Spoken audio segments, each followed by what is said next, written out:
Si hay magia en este mundo, está contenida en el agua. Bienvenido a El Camino del Agua, el programa radial ambiental del proyecto Mi Cuenca, Mi Casa. Cada semana exploramos un tema ambiental dentro de la cuenca del río Coroico. Hablamos con expertos en diferentes temas ambientales, líderes comunitarios y otros actores claves que están trabajando por la preservación de los recursos naturales de la cuenca.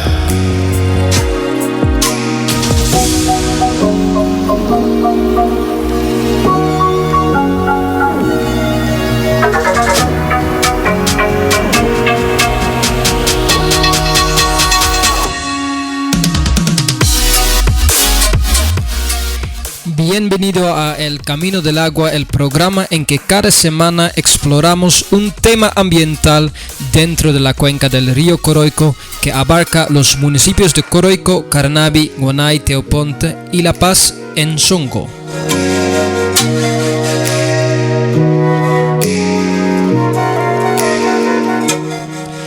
Sí, este programa es producido por el proyecto Mi Cuenca, Mi Casa, ejecutado por Cáritas Suiza, Cáritas Coroico, Agua Sustentable y Prometa con el financiamiento de BMZ y Cáritas Alemania.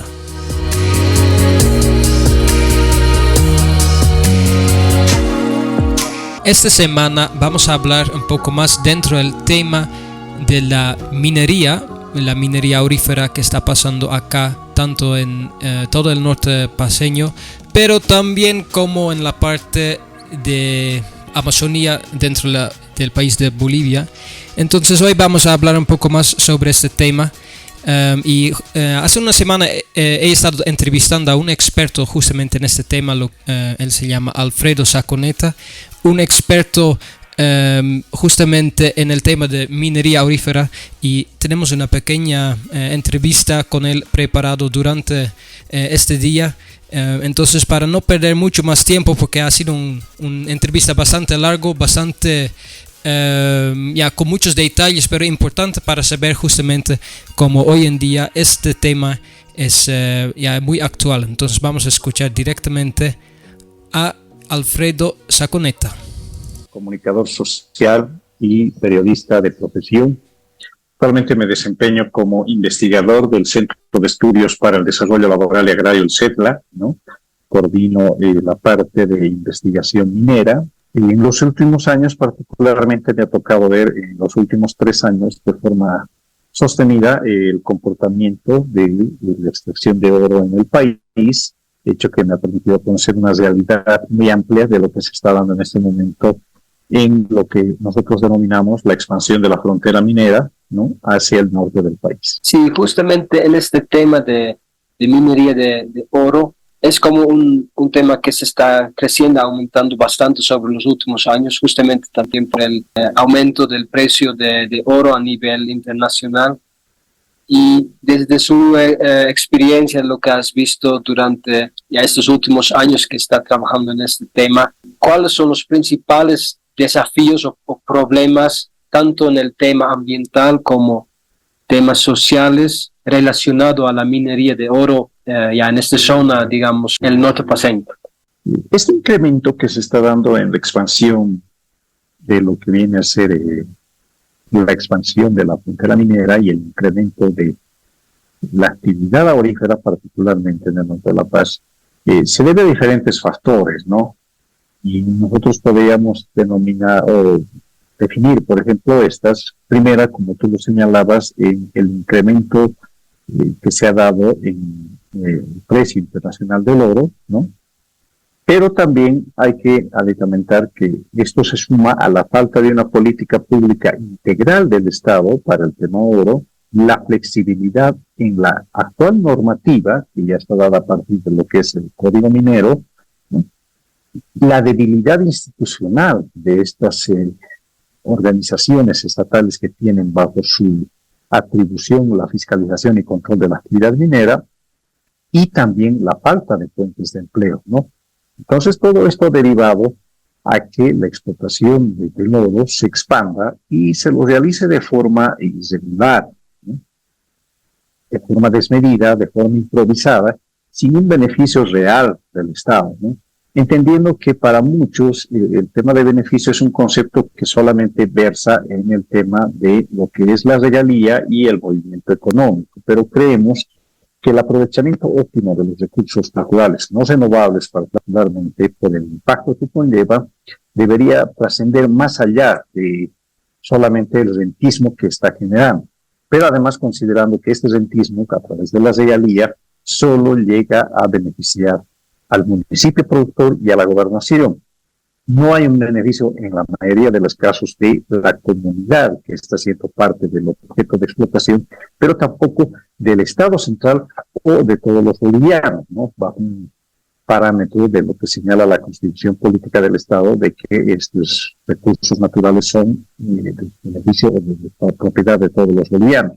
En los hechos, por la actual política pública que se tiene para ver el tema del oro, no hay beneficio efectivo y real. Entonces, esto hace que estas ausencias hayan promovido un crecimiento que se ha ido dando en estas zonas y está además con unas cifras o volúmenes muy preocupantes por el hecho de que por lo menos hasta hace como 20 años atrás el promedio que tenía la producción de oro en el país oscilaba entre las 12 toneladas, ¿no?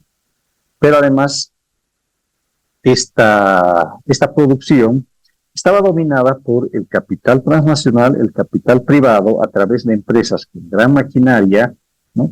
Que generaban este volumen de explotación de 12 toneladas. Y esta minería estaba concentrada en el occidente del país y parte en el oriente. Pero 20 años después vemos que esta situación se ha reconfigurado, este escenario, ¿no? Tiene nuevos actores y nuevos escenarios geográficos. El actor privado transnacional ha sido desplazado y ahora se tiene una predominancia del sector cooperativo, ¿no? Y el sector de Occidente y Oriente ya no es la referencia de producción de oro, sino lo es la Amazonía, el norte de La Paz, Beni y Pan. Pero con el impacto mayor que este promedio de 12 toneladas de oro se ha quintuplicado y el registro que se tiene es que el año pasado se tuvo una producción de 53 toneladas, ¿no? Entonces son aspectos que se tienen que llevar a ver el tipo de minería que se está dando con la presencia mayoritaria en actores o operadores mineros que son las cooperativas y la geografía que se está dando que es hacia la Amazonía, ¿no? Ahora, en medio de esto hay muchos factores que han promovido este crecimiento que también merecen ser siempre analizados o considerados porque entendemos que desde las políticas del gobierno en los últimos 15 años se ha dado un fomento directo para que el sector cooperativo se vea beneficiado, ¿no? Otorgándoles facilidades o flexibilizando las normas de orden tributario, de orden ambiental y de orden social que ha permitido un fomento para que estas crezcan. Y esto se lo puede notar claramente en que la proliferación que se ha dado de cooperativas ha hecho que casi la totalidad de la producción nacional, estamos hablando de un 99,6% de la producción nacional de oro, esté en manos del sector cooperativo. Entonces ahí tienes el escenario que te ayuda a decir cuál es el contexto actual que se tiene en la explotación de oro en Bolivia. Y en este tema de cómo la gente se organiza para la explotación de oro, como ya justamente dijo, en el tema de cooperativas, por ejemplo, como se entiende bien es porque esa es como en el momento la forma más óptima en que uno se puede organizar para sacar lo más a provecho, digamos, de las regulaciones que existen y porque eso también después se combina con, como usted ya dijo, con este sector transnacional. ¿Cómo es la relación entre la cooperativa y este sector transnacional que influye y ya invierte en este tema? Sí, bien, para entender bien el tema, lo que se definía era que en estos 20 años hubo una reconfiguración del escenario oro, ¿no? Hace 20 años, como te señalaba, la presencia predominante de explotación de oro era a través de transnacionales, ¿no? Y en el occidente y oriente del país. 20 años después, este es desplazado casi completamente el sector privado y se tiene casi un monopolio del sector cooperativo, ¿no? Pero las cooperativas como tal tienen que haber o existir una clasificación o diferenciación de lo que es, porque si bien la producción, por los registros que se tiene del Ministerio de Minería, señala que el sector cooperativo tiene una predominancia, cuando uno ve el comportamiento de áreas mineras otorgadas, derechos otorgados o contratos otorgados para la explotación de oro, hay una predominancia del sector privado, ¿no? Y estamos hablando de empresas mineras y empresas unipersonales que tienen la mayoría de las áreas. Sin embargo, esto no se ve reflejado en los registros de producción. Esto te hace pensar como hipótesis de que hay empresarios privados que se están mimetizando o están encontrando la forma para evadir el control de las instituciones del Estado para reportar su producción como cooperativa. Claro, y entendemos que esta motivación se da por las facilidades que te mencionaba, se han dado. Una de ellas, por ejemplo, es que con la actual ley minera se creó una alícuota especial para el pago de oro marginal. Esta alícuota es de 2.5 sobre el valor de producción, ¿no? Pero además con el aliciente de que si se realiza la producción y se comercializa internamente, solamente pagas el 60% de este 2.5. Entonces, esto equivale casi a un 1.5, ¿no? Entonces, con estas motivaciones que exime el pago de impuestos, por ejemplo, para el sector cooperativo, entonces muchos han optado cambiar esa razón de empresa y figurar como cooperativa para que no sea sujeto del pago de impuestos y te beneficies del pago de una regalía mínima. Entonces, entendemos o tenemos como hipótesis de que esto es lo que estaría sucediendo. Y el Estado está disminuyendo en su rol para poder fiscalizar esto, ¿no? Y se pueda cumplir. Ahora, cuando tú dices una caracterización de cooperativas, bueno, hay cooperativas que evidentemente están en este momento funcionando como tal bajo el estricto concepto de lo que viene a ser la cooperativa, como siempre lo hemos entendido, ¿no? Esa cooperativa que funciona con sus socios, con el capital que funciona del aporte de los socios. Los que trabajan en la cooperativa son los mismos socios. Su tipo de explotación es semimecanizada, en algunos de los casos, donde se utiliza la balsa y la bomba. Y, bueno, tienen una producción aproximada de 280 gramos al mes y lo comercializan muchas veces al rescatador o a la comercializadora, ¿no? Pero hay una segunda categoría que podríamos decir las cooperativas medianas, que ya desarrollan un trabajo mecanizado, utilizan para esto la balsa, la bomba, en algunos casos ya planchones. El capital con el que desarrollan es en asociación con capitales privados, sea nacional o extranjero, ¿no? Pero ya esta cooperativa no solamente es con el trabajo de socios, sino estos socios subcontratan personal asalariado, ¿no? Y su producción supera los 5 kilos mes y tienen un consumo mayor de combustible, ¿no? Y su comercialización la hacen a través del rescatador. Prefieren evadir la comercializadora por todo el control que implica, ¿no? Y una tercera categoría podríamos definir de estas cooperativas como grande, ¿no? Y estas cooperativas grandes desarrollan sus actividades de forma mecanizada a través de planchones, chutes, generadoras eléctricas y lo que es bien conocido, las dragas como tal, ¿no? Estos trabajadores tienen empleados asalariados, ya no son los socios quienes desarrollan sus funciones, ¿no? Tienen empleados asalariados, pero también contratan el servicio de técnicos especializados tanto para la operación de estos equipos o para el mantenimiento de los mismos, ¿no? Claramente el capital con el que funcionan estas cooperativas está en asociación con un capital extranjero, ¿no? Y de esto hemos visto varios casos, la presencia de colombianos, la presencia de chinos, peruanos, chilenos e incluso capital privado nacional, ¿no? La producción de estas es superior a los 5 kilos al mes y el consumo, por ende, es superior incluso a los 40.000 litros de combustible, ¿no? Algunos tienen la condición de GRACO, grandes contribuyentes, y para evadir algunos controles lo que hacen es comercializar el oro que encuentran a través de los rescatadores, ¿no? Es una forma de evadir. Muchos se vinculan a los rescatadores de oro porque es la forma fácil de evadir el control que tendría que aplicar el SENADECOM con la aplicación del formulario 2, ¿no? Para hacer el seguimiento de la producción y la venta. Entonces, han encontrado estas formas, ¿no? Dentro de lo que viene a ser la producción. Entonces, nosotros, a través de nuestros estudios, hemos podido identificar y clasificar estos 3 niveles de cooperativas: la pequeña, la mediana y la grande.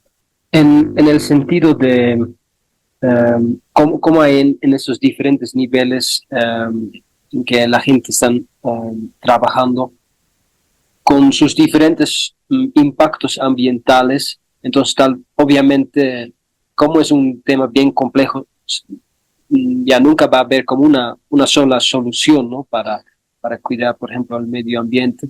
Pero desde lo que has visto sobre los años, desde su punto de vista, ¿cuál sería tal vez la mejor opción justamente para proteger el medio ambiente y la sociedad contra los efectos negativos? Obviamente hay un parte positivo en el tema de hay empleo, por ejemplo. Obviamente no hay que negar que hay bastante efectos negativos tanto para el medio ambiente que la sociedad, y para aliviar estos efectos, para proteger justamente el medio ambiente, ¿qué se ve la mejor opción para controlar esta actividad? Porque me parece, tal vez ya desde mi propia opinión, digamos, prohibir completamente es imposible, ¿no? Porque hay tanta gente que están trabajando, mucho control se necesita, tal vez el Estado no llega con su presencia hasta estos lugares, hasta que hay influencias políticas, tal vez optar para una forma más responsable o más sostenible. ¿Cuáles alternativas vea viables para considerar para justamente mejorar esta situación? Tal vez diferentes alternativas que existen. Bien, el problema es grande, ¿no? Es grande por lo que te decía, este crecimiento. Según las cifras de la gobernación, habría en el caso de La Paz más de 1.300 cooperativas ahorita. Entonces estás hablando de un impacto grande, ¿no? Y alrededor de 100 cooperativas participando. Estamos hablando de 1.400 cooperativas que serían las que se podrían considerar de alguna forma legalmente establecidas, que han ido creciendo, ¿no? Por el diferente fomento que se ha dado esto. Bueno, el primer punto para controlar el impacto medioambiental que estas podrían implicar, yo creo que parte de la planificación que tiene que haber desde el Estado para poder ver qué tipo de expansión, qué tipo de nivel o de intensidad se quiere dar a la explotación de oro en el país. ¿Esto qué quiere decir? De que se dicten normas y también se busque el cumplimiento de las mismas. Lo que pasa es que esta proliferación de las 1.400 que te digo, en este momento no está considerando a lo que vendría a considerarse la minería ilegal, ¿no? Porque si sumas esta variable a la minería ilegal, tiene a agravar la situación, ¿no?, que se estaría dando, porque el impacto, de alguna forma, con las actuales normativas y exigiendo el control de las mismas, solo recaería en las que están como tal legalmente establecidas. Pero ¿qué haces con las actividades ilegales dentro de todo esto, ¿no? Ahora, cuando hablamos de minería ilegal, uno tiene que entender de que no solo estás hablando de la cooperativa o la operación minera que no tiene autorización para poder realizar sus labores, ¿no? Y eso es lo que básicamente se entiende por minería ilegal en el país a través del Código Minero, que es aquella que no tiene autorización, ¿no? Pero esa es una sola categoría. En el CETLA nosotros hemos podido identificar otras 4, ¿no?, que se sumarían a esta. La primera, como te decía, es la que no cuenta con ninguna autorización. Una segunda categoría es aquella cooperativa o empresa que ha iniciado sus trámites ante la JAM, el Ministerio de Minería y Medio Ambiente, pero que no espera la debida autorización de estas instancias e inicia operaciones. La tercera es la operación que logra la autorización de la JAM, el Ministerio de Medio Ambiente, pero que alquila o arrienda sus concesiones a operadores privados, nacionales o extranjeros, y reciben una renta mensual de esta, además de participar de las utilidades.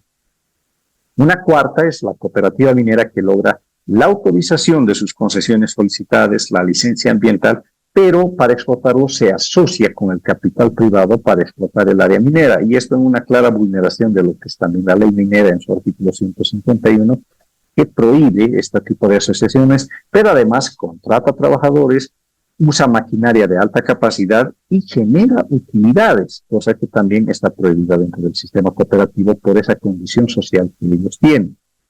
Y una última categoría es aquellas cooperativas que fomentan el desvío de combustible para operadores privados y extranjeros o la minería ilegal, usando esa hoja de ruta que ellos tramitan ante la ANH, ¿no?, para la provisión de combustible. Entonces, acá has visto parte de lo que son las ilegalidades, de lo que se debería considerar como minería ilegal, ¿no? Entonces, la normativa debería ser clara para todos, en sentido de que quien incumpla estas categorías sea considerada como minería ilegal y no realice la operación. Y el Estado tendría que fortalecer la institucionalidad de las entidades encargadas por ley para el control y realmente hacer efectivo que quien no tiene ninguna autorización no iniciado, bueno, no pueda desarrollar ningún tipo de actividad, o incluso ejercer control sobre ciertas áreas donde ya se conoce por demás el tema de la presencia de operadores que hacen una explotación ilegal sin ningún tipo de consentimiento, ni de las autoridades y tampoco de las comunidades, ¿no? Entonces es un tema que también debe ser avanzado. También se debería avanzar en el control del uso de la tierra, esto considerando porque hemos visto casos, particularmente cerca de Guanay, ¿no?, y en zonas mineras aledañas, donde se están vendiendo terrenos, pero terrenos como tal, sin que tengan ningún trámite minero de por medio, pero lo venden como terreno, pero el destino que se está dando a esa tierra es la explotación minera, esto en lo que es ahora, o está proliferando la explotación a cielo abierto, ¿no? Ya la minería que estaba desarrollándose en ríos, la minería aluvial, la minería secundaria, ya está cediendo el paso a la minería a cielo abierto que se está dando, donde se está perforando estos terrenos que se trafican para extraer el oro que estuviera abajo, ¿no? Entonces, hay una actitud agresiva y el control debería ir básicamente por esto, por evitar todos los efectos que se están dando dentro de lo que es la minería a través de lo que es primero la contaminación de ríos por el uso del mercurio, el uso del cianuro, el derrame de combustible, el derrame de aceites, la deforestación, el desvío o remoción de tierras, ¿no?, y del desvío de caudales de los ríos, ¿no?, y todo lo que viene a ser incluso los diques, ¿no?, las colas que van acumulándose y que también van alterando el paisaje natural o el hábitat natural de estas zonas. Entonces, hay bastante por normar y lo que podría hacerse básicamente para atender estos temas es el cumplimiento de la norma, ¿no? Y en el caso de la ausencia de algunos aspectos, como el uso del mercurio, que por ejemplo no está prohibido para la actividad minera, y eso hay que, creo, entenderlo, ¿no? Porque si bien hay mucha observación al uso del mercurio, en los hechos no hay ninguna norma que prohíbe el uso del mercurio en las actividades mineras, ¿no?, el uso del cianuro. Pero cada uso debería estar normado en el sentido de decir los impactos y las condiciones que debería garantizar un operador minero para que el impacto sea menor. Ahora, cuando se habla de sustituir, por ejemplo, el caso del mercurio, eso tiene que partir como iniciativa del Estado para cumplir, por ejemplo, lo que es el convenio de Minamata, que desde su firma en el 2016 hasta la fecha poco o nada ha tenido en avance. Y obviamente mientras no existe una norma, no hay forma de obligar al operador minero a decir, cumpla usted la ley, porque usted ya no tenía que estar usando el mercurio. Pero primer aspecto, el gobierno ha demorado bastante y no ha tenido acciones concretas que hayan logrado sustituir y a la vez prohibir el uso del mercurio.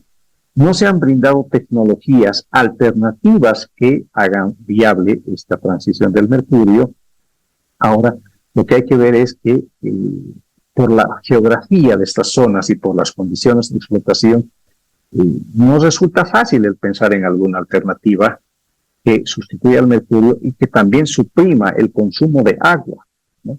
Porque incluso pensando en tecnologías paralelas como el tema de la gravimetría, ¿no? A través del uso de mesas de concentración y demás, esta tecnología sigue demandando de agua. Entonces, se requiere pensar en una planificación de expansión de la actividad minera, porque como tú lo señalas, pensar en que la minería aurífera va a desaparecer, ¿no? Eso es imposible, eso es inevitable pensarlo. O sea, lo que hay que estar conscientes es de que el crecimiento que se va a dar de esta actividad es inminente. Lo que se requiere es normar este tipo de crecimiento para superar la condición o las condiciones en las cuales se va desarrollando. Ejemplo de esta falta de planificación es, por ejemplo, cuando tú ves el Plan Nacional de Desarrollo que está guiando las políticas públicas de este quinquenio, ¿no? Cuando uno mira eso y busca el sector minero, lo único que tú encuentras es la viabilidad de las refinerías de zinc, la viabilidad del proyecto de litio, los recursos apolíticos y en algunos casos el tema de prospección y exploración para garantizar el funcionamiento de algunas plantas ya instaladas, el caso de la estaño y otros, ¿no? Pero no se dice nada del oro, ni se dice nada de la Amazonía, que estaría fijada para expansión minera. Entonces, en este momento no hay algo macro, no hay un punto macro que esté guiando lo que tendría que ser estas normativas. Entonces, urge repensar lo que está sucediendo en este momento, los diagnósticos que se tienen de los impactos que ya se han generado, impactos negativos, impactos positivos, ¿no? Y a partir de esto perfilar qué tipo de minería se tendría que expandir hacia la Amazonia. Entonces, es un tema complejo, ¿no? Que tiene muchos diagnósticos, pero tiene muy poca acción de parte de las instancias mandadas por ley, el caso del Poder Ejecutivo, Legislativo, ¿no? Para poder discutir este tema. Nosotros muchas veces desde el CERLA hemos sugerido que lo que debería discutirse es una ley integral del oro, que vea todos estos problemas, ¿no? En paralelo y los pueda enfocar en una sola ley, ¿no? Que vea los aspectos tributarios, ambientales, sociales, la otorgación de derechos, ¿no? La caracterización de sus operadores, para que realmente primero se norme la actividad del oro y se pueda medir el impacto, pero también definir las sanciones para quienes incumplan esto y los beneficios que se pretende lograr para estas comunidades, ¿no? El oro, a diferencia de otros minerales, es algo que puede generar recursos para el Estado en un corto plazo, porque siempre que pensamos en minería, en la minería tradicional, se requieren muchos años para poder desarrollar un proyecto minero. Pero en el caso del oro se ha visto que los resultados y los réditos, en algunos casos, pues la mayoría de ellos, pueden ser inmediatos. Entonces, se requiere una discusión de una ley integral del oro que considere aspectos del Estado, de los operadores, de los afectados y los roles que se van dando desde las responsabilidades y los beneficios que logran el caso de municipios. Estás escuchando El Camino del Agua. Continuaremos con la segunda parte después de esto. ¿Sabías que? El oro es codiciado por escaso y costoso, y es uno de los pocos elementos que se presentan en la naturaleza como metal. El oro se presenta en el subsuelo, incrustado en la roca o en los lechos de los ríos. En Bolivia, el 75% del oro que se extrae proviene de la minería en los ríos o aluvial, y el 25% de la minería en tierra, a cielo abierto o en socavones. Para juntar las pequeñas partículas de oro, normalmente se usa el mercurio. El mercurio es un gran contaminante del medio ambiente, especialmente de los ríos.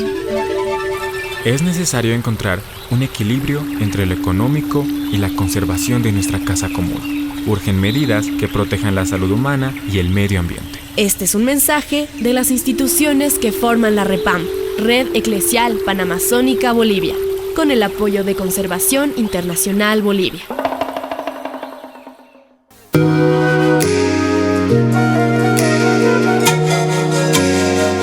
Entonces se puede decir que, según su perspectiva, esta ley integral del oro sí o sí es como el primer paso necesario para moverse poco a poco hacia una minería más sostenible. Digamos, si no hay estas formas de normativas, estos tipos de una ley como ley integral del oro, usted vea que, por ejemplo, que promocionar una minería responsable sin tener estas regulaciones y normas en plazo que tal vez no tiene mucho sentido o no tiene mucha viabilidad, tal vez. Sí, lo que tú dices es claro, ¿no?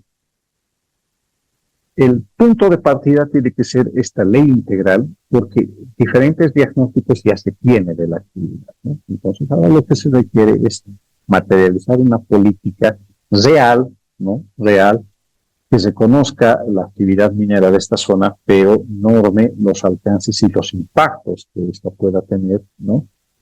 Esto, obviamente, esta misma ley tendría que decirte, bueno, quien quiera hacer minería del oro tiene que cumplir estas, ¿no? Tiene que estar sujeto a esta normativa, ¿no?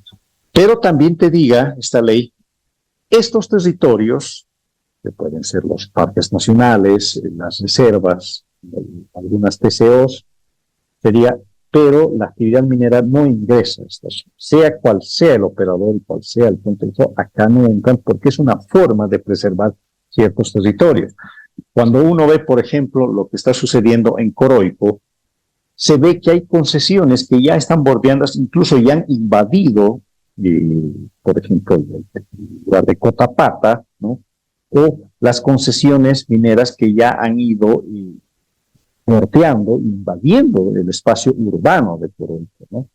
Y esto es porque no se ha delimitado y no se ha planificado su expansión, y como lo que puede suceder en Coroico está sucediendo en diferentes puntos, ¿no? El caso del Madrid, el caso de la reserva Burino-Racua, ¿no? Donde ya hay presencia de operadores mineros en el Madre de Dios, que estaba declarado como reserva fiscal hasta marzo de este año, se levanta la reserva fiscal y la sorpresa es que ya hay concesionarios que alegan que tienen un derecho preconstituido. Y esto te lleva a pensar, bueno, ¿qué está fallando? Y esto posiblemente es por la debilidad institucional que se tiene sumado a factores de corrupción, ¿no? Y prebendas que se han dado para que ciertos operadores se vean beneficiados. Entonces, la normativa del oro tiene que buscar combatir todo esto, porque hay que saber entender el impacto que está teniendo la economía del oro en este momento por el valor que genera. El valor de la producción nacional de la minería en Bolivia está alrededor de los 6.700 millones de dólares, ¿no? De estos 6.700, la explotación de oro en el país representa 3.073 millones. Estamos hablando de casi la mitad, casi el 50% de la minería, del valor de nuestra minería, que es representada por el oro. Entonces, por esa misma importancia que representa el oro, tú no podrías dejarla suelta aquí solamente la mención de 2 o 3 artículos en la ley minera cuando es un recurso estratégico. Y la condición estratégica se la ha explicado bastante durante la discusión o el debate que se dio para la aprobación de esta ley del oro, ¿no? Pensando en que el oro podría fortalecer nuestras reservas por el carácter estratégico que tiene. Pero siempre de forma segmentada, ¿no? El tratamiento del oro. ¿Por qué? Porque cuando hay un problema ambiental sacas un decreto, cuando hay un problema tributario sacamos un decreto, una ley, cuando hay un problema por la parte ambiental del mercurio sacamos un decreto, siempre atendiéndolo aisladamente, cuando lo que debería buscarse es atender de forma integral toda esta problemática para poder superar y aprovechar la actual coyuntura que tenemos, porque recordemos que estamos hablando de un recurso no renovable.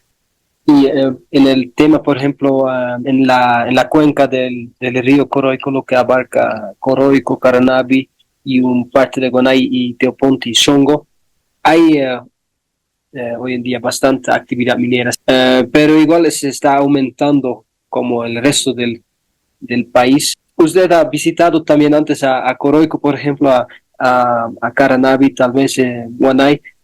mirando este sector, esta zona, ¿cuál rol, por ejemplo, puede tener el municipio mismo, digamos, o el municipio de Coroico, el municipio de Caranavi, para cuidar su propio territorio frente a estos tipos de cambios? Por ejemplo, el municipio de Caranavi tiene su punto más importante para ellos es ser un municipio productivo, digamos, ¿no? En el tema agricultura. Un punto importante para el municipio de Coroico es ser un municipio turístico, pero para el turismo, tanto para la producción agrícola, la minería puede ser una amenaza porque daña tanto a los recursos naturales que para ambas actividades se necesitan. Entonces, si un municipio, digamos, decide como, para nosotros este tipo de actividad es prioridad sobre tal vez la minería, el municipio mismo tiene ciertas formas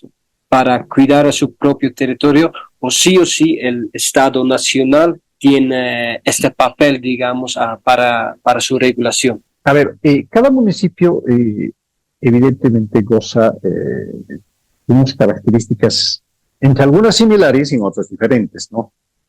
¿Por qué diferentes? Hay regiones, por ejemplo, el caso de Ixiamas, ¿no?, que se ha incursionado a la minería, pero esta tenía una vocación forestal.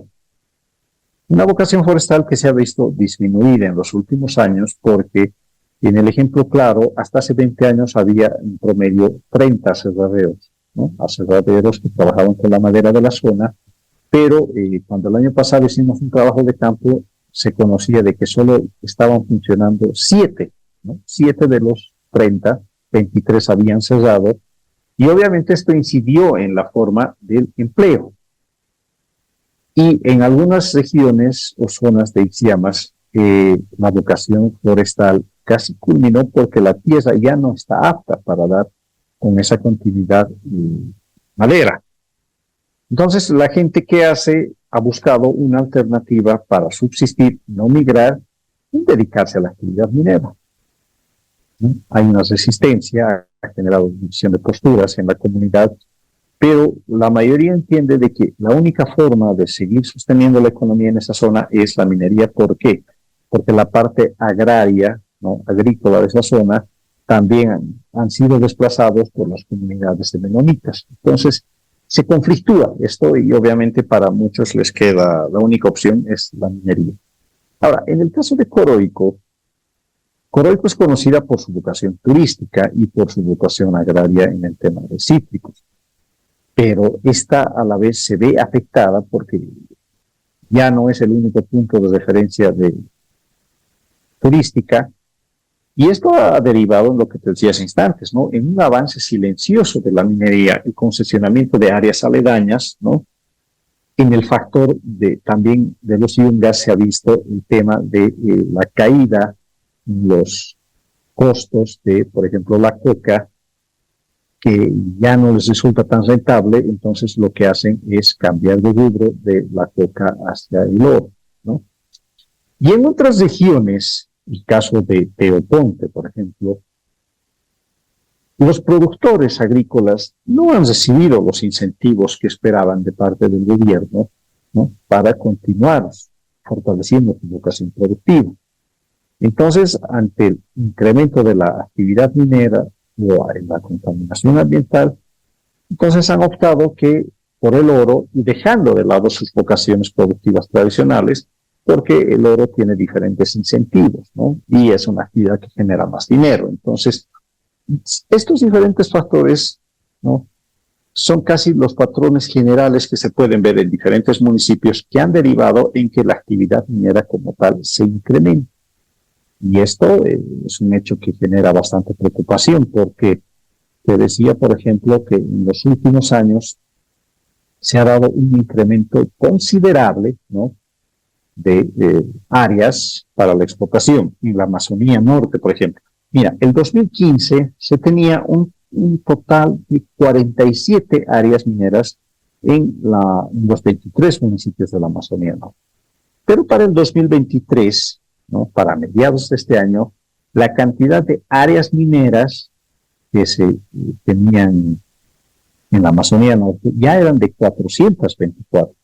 Entonces, de 47 a 424 te dice el ritmo de explotación que se ha ido dando o de interés por la actividad minera, ¿no? Y obviamente la actividad minera, mientras teje privilegios para unos operadores como son las cooperativas, obviamente va a seguir siendo de interés, pero además de una forma de crecimiento que se ha dado, de fomento de crecimiento a las cooperativas. Porque no te olvides que esta dirección o este crecimiento de las cooperativas mineras tiene un direccionamiento de orden político. ¿Dónde está esto? La Constitución Política del Estado, que se discutió entre 2008 y 2009, no 2007-2008, y se promulgó en 2009, ha forzado, ¿no?, en su discusión el reconocimiento primero al sector cooperativo, ¿no?, y pese a que la economía, el modelo económico del país reconoce un modelo mixto donde se habla de la economía estatal, de la economía privada, de la economía cooperativa y la economía comunitaria, ¿no? Eso general. Pero cuando tú bajas a la discusión del capítulo referido al rol de la minería, solo reconoces a 3 actores: el estatal, el privado y el cooperativo. Y el modelo comunitario desaparece para el sector minero. Entonces, ¿en qué deriva esto? En que las comunidades que quieren hacer como tal minería, la única forma que encuentran para hacer minería en sus comunidades es conformando una cooperativa, porque no hay forma de que hagan una empresa comunitaria y se dediquen a hacer la actividad minera, ¿no? Entonces ha sido una maniobra política que ha derivado en que el cooperativismo crezca, ¿no? Y a través de los otros fomentos han fomentado su avance hacia el sector aurífero. Entonces, todo está diseñado para que esto siga replicándose, ¿no? Y a esto habría que sumar la pasividad del Estado, la falta de institucionalidad para hacer cumplir las pocas normas que se tienen. Entonces, el escenario te ratifica que todo esto va a ir creciendo. Pero además, la agravante en todo este tiempo es lo que mencionábamos hace instantes. Esa permisividad que se ha dado para que el cooperativista o el operador minero se pueda asociar libremente con un capital extranjero, con un capital privado, ¿no?, para explotar estas zonas. Por eso es que vemos la presencia de chinos, colombianos, peruanos, chilenos en diferentes zonas de la Amazonía. Y si este escenario no cambia para su discusión, va a seguir proliferándose como un modelo de expansión que se da en medio de estas asimetrías. Entonces, al final, como yo veo todo eso, como resumiendo, parece que el rol más importante que ahora hay que cumplir o hay que realizar es más que todo el rol del Estado, ¿no? Para justamente estas normativas, y a base de eso, regulando todas estas actividades, recién se puede tal vez hablar desde una forma de minería responsable, pero mientras que tal vez no hay estos tipos de normativas en plazo y no sean controlados, tal vez es muy difícil mover hacia una minería más responsable que de lo que vemos hoy en día. Así se puede tal vez un poco resumir toda la historia,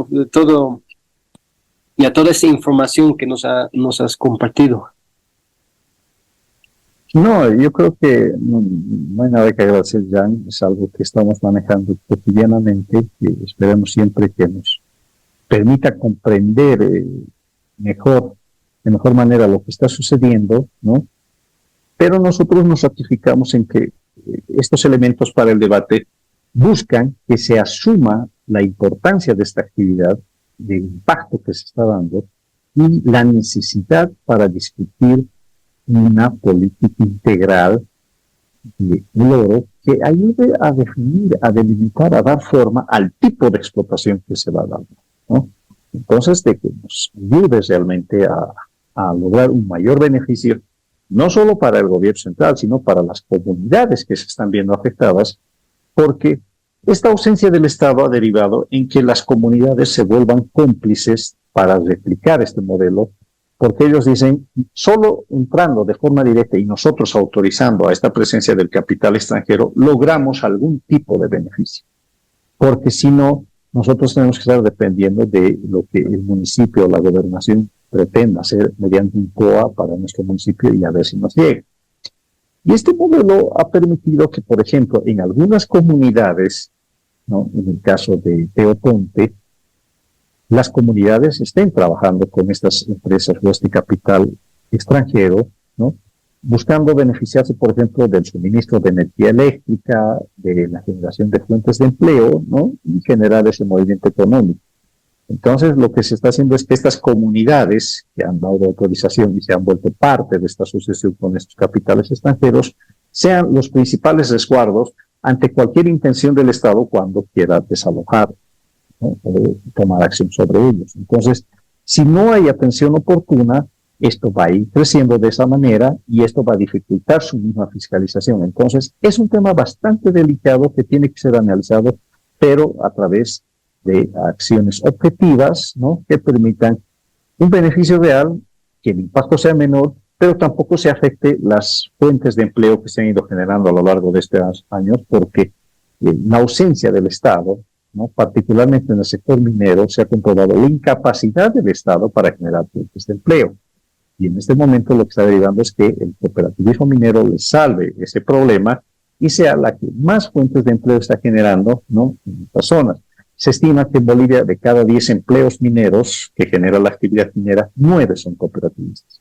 Entonces, eso ya te da un parámetro del modelo de minería que ha ido creciendo en el país, y que este modelo tiene el rostro cooperativista, ¿no?, y de este grueso cooperativista es aurífero. Entonces, todo esto hay que ser siempre sujeto de análisis, considerando además, más aún, que el día lunes ya se ha amenazado o ya se anunció que las cooperativas auríferas nuevamente se harán movilizarse aquí en La Paz en busca de la atención a su pliego petitorio que podrían hacer meses atrás, y esto recordando un poco a la movilización que se tuvo hace un año atrás, cuando las cooperativas estuvieron en casi alrededor de una semana acá en La Paz obstruyendo la libre circulación, exigiendo la atención a sus demandas. Entonces, es un tema delicado que merece ser discutido y esperemos que este análisis que se pudo hacer en estos minutos sirva para una mayor comprensión de esto.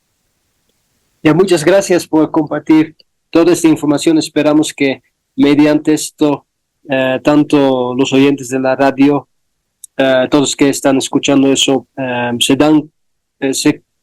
aprendan un poco más sobre ese tema. Justamente sabemos todo lo que está pasando, pero a veces sintetizar, conectar los diferentes temas cuesta a veces para entender bien justamente lo que está pasando, y tal vez igual si poco a poco la sociedad aprende más sobre lo que está sucediendo, que tal vez igual se puede mover poco a poco desde la perspectiva política hacia una forma de normativa más integral que cuida más tanto a la sociedad misma que al medio ambiente. Entonces, muchas gracias, Alfredo, por todo este tiempo y todos los conocimientos compartidos. A ti, Jan, a ti, y mantengamos contacto.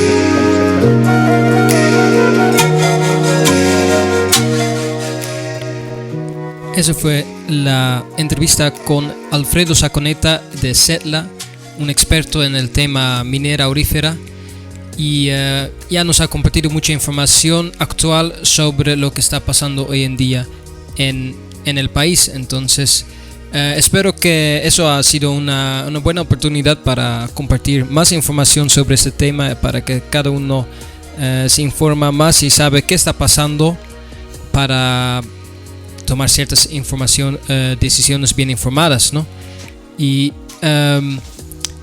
sobre este tema queremos seguir hablando la siguiente semana, porque tenemos otra entrevista en este sentido, o en esta ocasión, con el Willy Llanque de Repam, que también trabaja dentro de este tema, el cuidado más que todo de la Amazonía, donde también hay muchas actividades auríferas. de mineras auríferas. Entonces vamos a seguir hablando sobre este tema. Entonces muchas gracias a todos los oyentes que han estado con nosotros hoy escuchando a esta transmisión del programa radial El Camino del Agua. Para seguir más actividades del proyecto Mi Cuenca, Mi Casa, invitamos a seguir la página de Facebook Cuenca del Río Coroico y también a la página de la institución de Cáritas Coroico. Entonces, así podemos seguir aprendiendo y nada más decir muchas gracias a todos los oyentes por estar con nosotros hoy y hasta la próxima.